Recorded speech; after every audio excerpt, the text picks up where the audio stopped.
Hello, everyone. Welcome to FFB from the 50, where we tackle every episode from both sides of the field, brought to you by JDP Media. I am your host, Dan Amsler, and whether you're a seasoned pro or a rookie new to fantasy football, pay attention. We're going to cover everything important that you need to know to win your league championship. Topic number one that I want to discuss with you is knowing about your league. Nothing is more important than knowing your league settings before you start the season. Knowing your settings often means the difference between winning and losing. Is your league a PPR league, a dynasty league, a keeper league, standard scoring?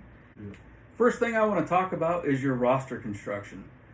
What does your roster consist of? Is it one quarterback, one running back, two wide receivers, a tight end, a flex? Are you a super flex? What can your flex be? How many bench spots do you have? And why does this all matter? Well, the first thing I want to point out is most leagues, most traditional leagues, only start one quarterback. But some leagues, now called superflex leagues, allow you to start a quarterback in the flex spot. Why is that important? Quarterbacks are almost always the top scoring players on a weekly basis. A superflex league puts more emphasis on playing two quarterbacks. That might be important when you go into the draft.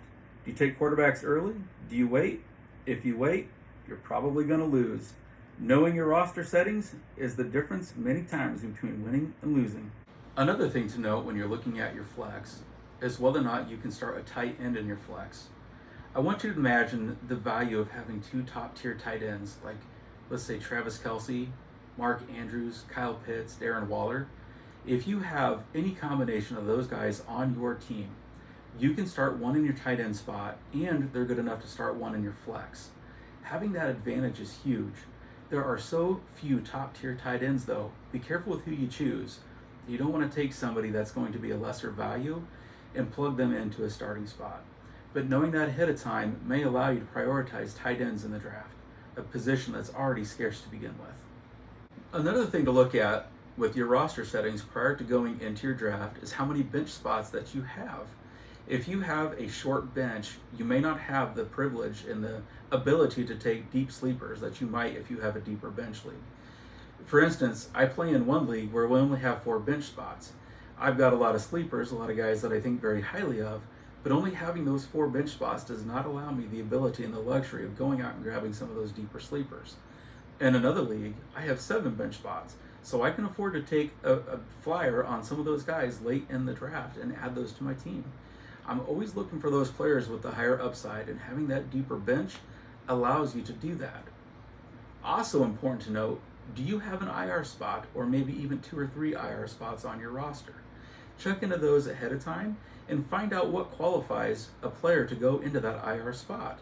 You don't want to be stuck in a situation like what happened to Mike Trout's league last year, where guys became very irritated that a player was allowed to go in that spot. They didn't feel like he should have been able to. So check ahead. IR spots will allow you to take an early flyer on some of those players that are in training camp and coming up injured that may actually provide value to your team down the road. Just as important as your league's roster settings are your scoring settings. Is this a PPR league, a standard league, a half-point PPR? What is PPR? Well, PPR stands for point per reception. Every time a receiver or a running back catches the ball, they get 1 point, or a half point if it's a half-point PPR league. Standard scoring does not allow any points for receptions at all. As you can see, some players would definitely earn an advantage doing a PPR league over a standard setting. Running backs like Damian Harris last year, Nick Chubb were both top 10 finishers in standard scoring.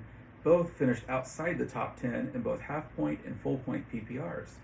Other wide receivers such as Hunter Renfrow and Deontay Johnson wound up in the top 10 in PPR settings, but wound up outside of the top 10 in standard.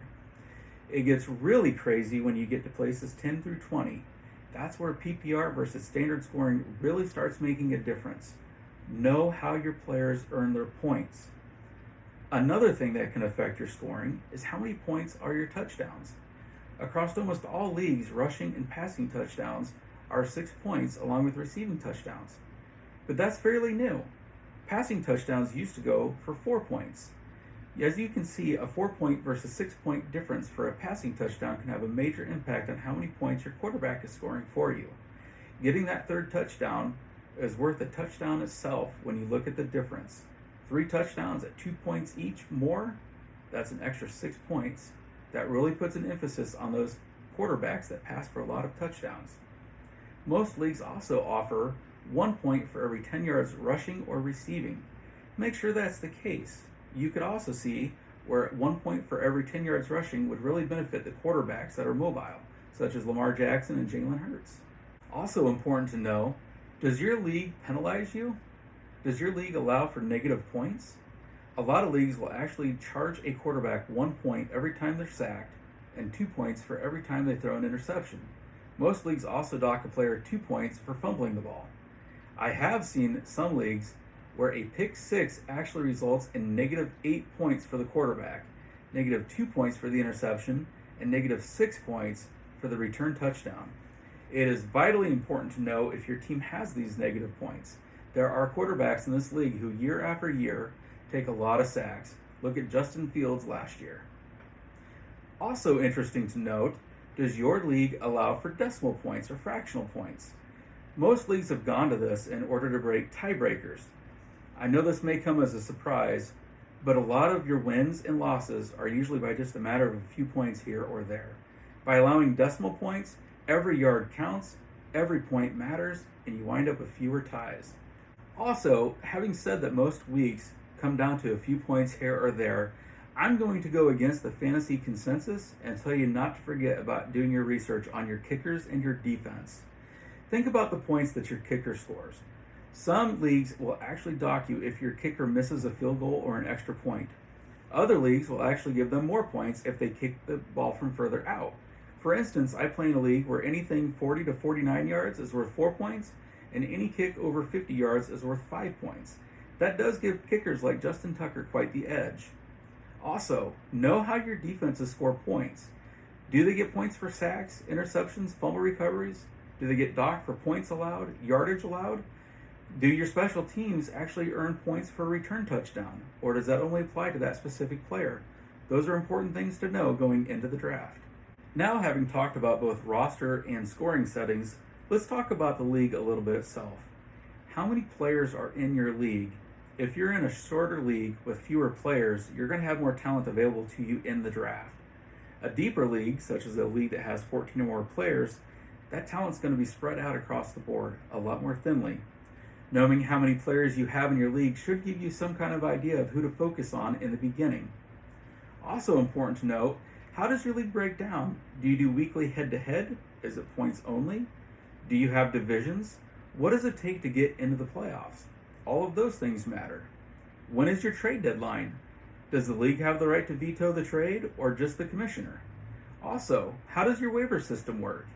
Does it go to first player available? Player in last place? Does it rotate every single week? Knowing those settings makes a huge difference in who you can pick up and who you can utilize on your roster week to week. Also, get to know your competition. If you've played in a league like I have that's been together for several years, you start to learn the tendencies of the players that you're playing against. Who is more likely to draft a tight end early? Who covets the quarterback position? Who tends to wait and take those tight ends and quarterbacks late? Who's the first one to pick a kicker or a defense? Also knowing who's more likely to make a trade, who holds on to their trade assets, who refuses to make any moves, who tries to veto every trade the league makes. Getting to know your competition gives you an edge.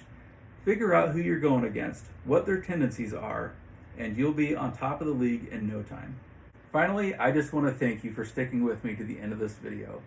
Join me next time. We're going to talk all things fantasy football vocabulary and make some sense out of all the terminology we used in this video. See you next time.